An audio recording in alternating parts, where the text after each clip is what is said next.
고려시대, 조선시대 인물 가운데 가장 존경하는 사람은 누구인가? 그 이유는 뭔가? 세계사의 여러 사건 중에 가장 아쉬웠던 결정은 뭐고 자신이라면 어떻게 바꿀 건가? 어렵죠? 방금 말씀드린 이 문제들은요. 고등학교나 대학의 입학시험 문제가 아니고요. 작년에 한 대기업 채용시험에 나왔던 문제입니다. 추석 연휴 끝나고 이제 대기업 시작으로 해서 하반기 공채 시즌이 시작이 됐는데 그동안에는 높은 학점, 자격증, 외국어 점수 이런 것들이 취업의 필수 항목이었다면 이제는 취업 시장의 트렌드가 변하고 있답니다. 스토리텔링, 인문학 이런 단어들이 눈에 띄기 시작하는데요. 자, 2014년 가을 구직 현장의 분위기 한번 살펴보고 가죠. 오늘 화제 인터뷰에서 만납니다. 잡코리아 좋은 일 연구소의 변지성 팀장 연결을 해보죠. 변 팀장님 안녕하세요. 네, 안녕하세요. 그러니까 지금이 한창 채용 공고가 뜰 시기가 맞죠? 네, 이제 본격적으로 하반기 채용 시즌이 지금 시작되었죠. 되었죠. 네. 어떻게 올 하반기에는 좀 많이 뽑습니까?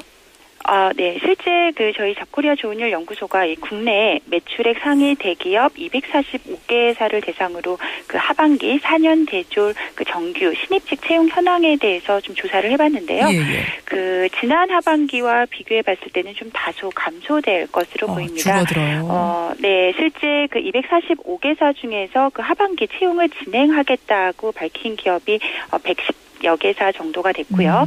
또 이들 기업들의 채용 규모가 대략 15,000명 정도로 지난해와 비교해봤을 때는 대략 7% 정도 감소된 수준이라고 보시면 될 것 같습니다. 지난해도 많이 안 뽑았거든요. 네, 예년에도 채용이 좀 어려웠는데요. 더 줄었어요. 하반기도 네네 좀 어려울 것으로 보입니다. 우리 구직해야 되는 사람들 얼마나 가슴이 또 미어질까 싶은데 어쨌든 이 치열해진 취업의 틈새를 뚫어야 될 텐데. 올해는 트렌드가 바뀌었다는 얘기가 나옵니다. 우선 지원 방식부터 다양해졌다면서요? 네, 예전에는 아웃넘버링이라는 그런 단어를 썼는데요. 이 무슨 이야기냐고 하면은 어학 점수라든지 그렇죠. 학점 이런 좀 스펙들을 쭉 이렇게 나열을 해서 자격 미달 지원자를 좀 걸러내기 위한 채용 프로세스를 기업들이 추구를 했다면 서류 전형했어요. 서류 전형. 그렇죠. 서류 전형 보고요. 그 다음에 필기 시험 기회가 걸러낸 사람들한테만 주어졌거든요. 그렇죠, 맞습니다. 그러니까 지원 자격이 안 되는데 우리 기업에 들어오면 안 되는 인재 이런 식으로 이제 걸러지는 채용이었다면 최근에는 이러한 스펙 때문에 오히려 그 사람이 역량이 있고 능력이 있는데 탈락될 수 있는 지원자들을 잘 발굴하기 위한 즉 스토리 중심 채용으로 변화되고 있다라고 보시면 될 것 같고요. 스토리 중심이라면 어떤 거예요? 스토리 중심이라면? 앞서 말씀드린 이제 스펙이 아니라 이 사람이 어떤 경험을 했고 어떠한 가치관을 가지고 있고 그러니까 스펙은 부족하더라도 실제로 우리 회사에 들어와서 일을 할 수 있는 사람을 이제 걸러내는 좀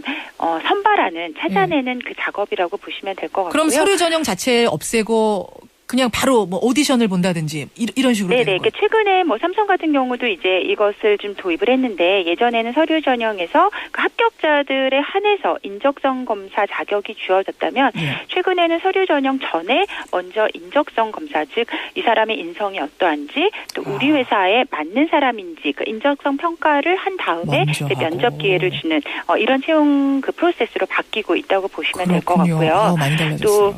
그렇죠. 공채라는 정기 공채라고 해서 일단 대규모로 뽑고 그다음에 이제 부서 발령을 했었잖아요. 그렇죠. 네, 최근에는 이러한 트렌드가 상시 공채라는 또 새로운 단어가 생겨났습니다. 그래서 일단 대규모로 뽑고 이 사람을 어떤 부서에 배치해서 일을 시킬 것인가가 아니라 직무별로 그러니까 직무별로 이 사람을 소수로 장기간에 걸쳐서 채용을 한다고 보시면 돼요. 그래서 따라서 이제 구직자분들께서는 일단 나 저 회사에 지원해야지가 아니라 내가 무슨 일을 하고 싶지 또 내가 무슨 일을 잘할 수 있지를 먼저 정한 다음에 예를 들어서 나는 마케팅 일을 하고 싶다라고 목표를 정했다면 그 마케팅 분야에 필요한 그러한 경험들을 쭉 쌓아나가는 것이 취업에 훨씬 더 유리한 그런 전략이 될 수 있는 트렌드로 좀 바뀌고 있다고 보시면 될 것 같습니다. 근데 입사자들의 인문학적 소양에 요즘은 무게를 두고 신입사원들을 뽑는다. 이 얘기는 무슨 얘기예요? 이거는 그러니까 문과 출신 직원 뽑을 때 말고 이과 출신 뽑을 때도 인문학을 본다는 건가요? 네, 맞습니다. 최근 그 몇 년 전부터 뭐 여러 인문학 열풍이 채용 시장에까지 불고 있는데요. 그 사실 인문학이라는 것이 어떻게 보면 인간을 탐구하고 또 인간이 인간답게 행복하게 살 수 있는데 기반이 되는 학문이라고 볼 수 있는데요.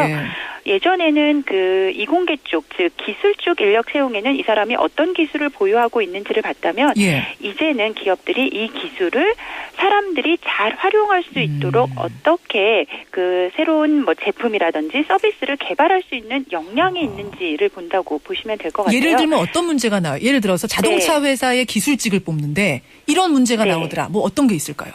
네, 실제 그 올 상반기에 실제로 그 국내 대기업 그 자동차 회사에서 등장했던 면접 질문인데요. 뭐 예를 들면 이런 거죠. 뭐 이순신의 거북선이나 또 정약용의 거중기 중에서 너의 공학도의 입장에서 더 자질 있는 발명품이 무엇인지 선택을 하고 또 그 이유를 설명하라 이런 문제입니다. 그래서 이거는 단순히 기술적인 지식만 있어서 그렇죠. 되는 것이 아니고 역사적인 배경도 알아야 되고 또 이러한 발명품들이 그 당시 사람들의 생활에 어떠한 편리한 점을 미쳤는지 또 어떠한 계기가 됐는지 이런 것들을 기반 지식이 있어야 이 대답을 할 수 있는 문제이기 때문에 미리미리 뭐 이런 책들도 많이 공부를 해야 될 것 같고요. 네, 이런 배경 지식을 좀 오래전부터 좀 더 쌓아야 되지 않을까 하는 생각이 듭니다. 질문거리가 굉장히 많은데 지금 시간이 별로 없어서 제가 중요한 거 한 가지만 마지막으로 여쭐게요. 네네. 면접에 들어갔어요. 네네. 제일 중요한 건 뭡니까? 네, 그 올해 그 공채 합격 키워드 뭐 이런 식으로 이제 각종 취업 전문가들이 꼽은 그 5개 키워드가 있는데요. 이걸 보시면 앞서 제가 말씀드렸듯이 뭐 스펙 초월, 그리고 인문학, 그리고 직무 역량, 도전 정신입니다. 그러니까 그리고 면접 강화까지 있는데요. 이거는 이제 무슨 말씀이냐면 최근에 기업들은 직무 중심으로 인재를 뽑기 때문에 앞서 말씀드린 내가 어떤 직무를 할 것인지를 먼저 정하고 면접에 들어가는 것이 중요합니다. 네, 여기까지 말씀 듣죠. 고맙습니다. 네, 감사합니다.